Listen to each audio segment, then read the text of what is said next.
In an earlier video, I was talking about communication and one of the ways that it can go awry with two people having very different perspectives and some negative biases that they bring into the conversation, but they don't realize that they're bringing it in. So two people think that they're talking about the same thing, but they're really talking about two vastly different things. And that conversation can just end up being crazy making without the two people realizing it. So I'm going to give a couple of examples of some of these things that happened in my life as a guest teacher. And the first one was when I was a newbie guest teacher, and I was in a classroom of students that have behavior issues.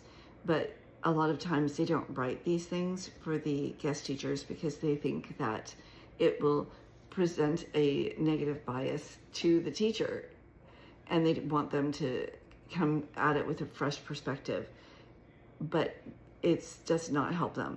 Like, we need to know what's going on so that we can adjust accordingly. So I was in this classroom and the kids just kept acting like crazy. They were saying rude things, and finally I asked someone, what's with this class? And they said, oh, you have all the behavior management issue students. I said, what? Oh, that's a last chance class. So what does that mean? Well, this is their last chance before being expelled. They've all been suspended multiple times. I said, well, maybe they should have mentioned this. And they said, oh yeah, they don't want to taint your view. Great.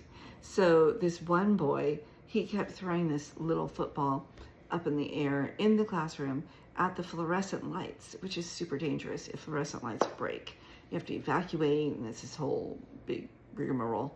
So I was telling him to stop, and then he starts throwing it at a window to try to break that. So I finally took the ball away. So then he goes and starts grabbing stuff and throwing it around the room, throwing chairs. So I go to the phone to call someone to come help me because I can't leave.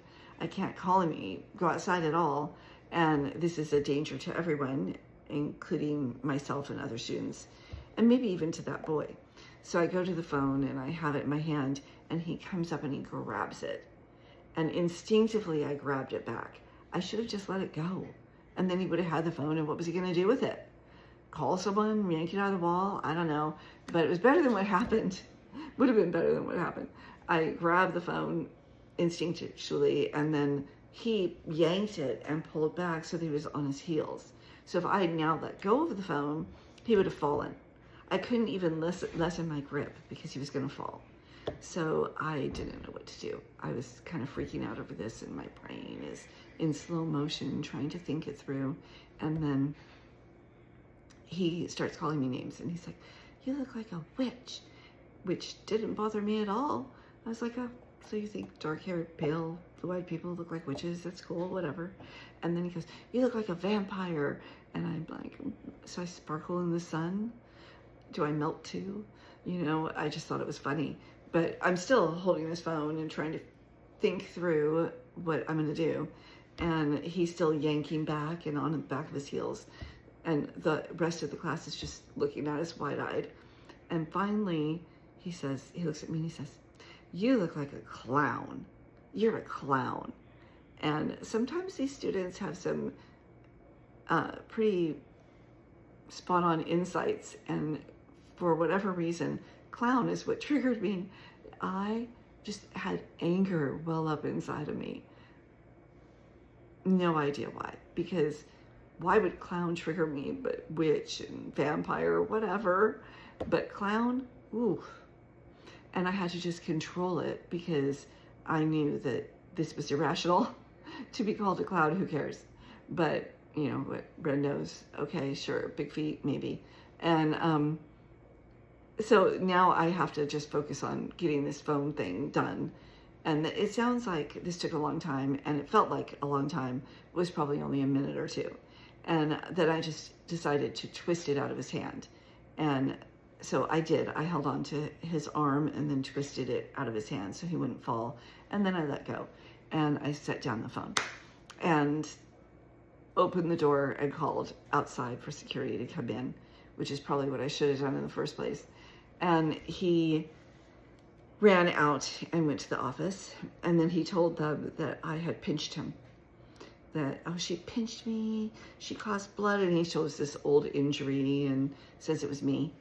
And later, the counselor who knew me very well, she came up to me and she said, Miss C, you need to stop pinching our students. And then we both laughed because we knew I hadn't pinched him. But I did have to think a lot about being triggered by being called a clown. And I still don't know why, but now anybody could call me clown and it would not bother me. But don't you call me clown. Anyway, and then flash to a few years later when I was in class, and it was a second grade class, these little 7-year-olds.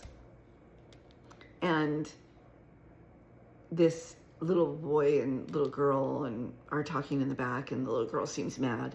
And I'm like, okay, you guys, you need to go have a seat and stop talking, shh. You know, and the little boy goes to his seat and she goes to hers, and then she raises her hand and she says, Miss, he was calling you a witch, and I said that wasn't nice.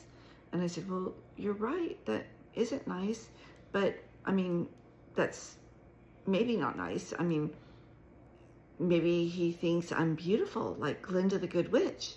And she goes, no, that isn't it. I said, maybe he thinks I'm really smart, like Hermione in Harry Potter. And she goes, no, miss, I think he was calling you ugly. But I don't think you're ugly, and he shouldn't be calling you that anyway. And I agreed, and then we had a little lively discussion about why it's not nice to call people ugly or any of that. And we were able to discuss it. And then the little boy said, I'm so sorry.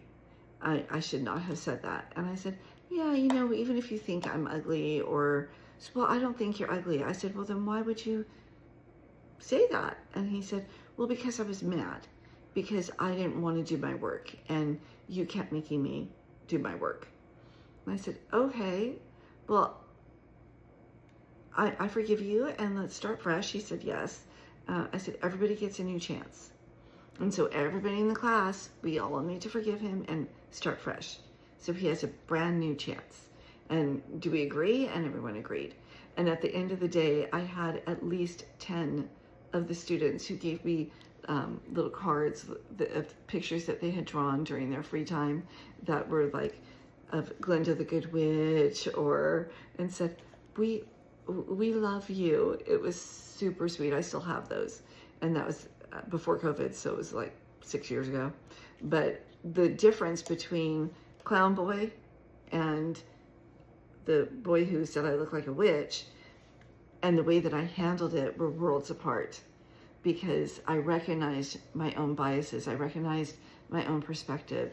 I recognized that even if his perspective was to be mean to me, that I could turn this around and I could maybe help him see things in a new light, and maybe for the whole class.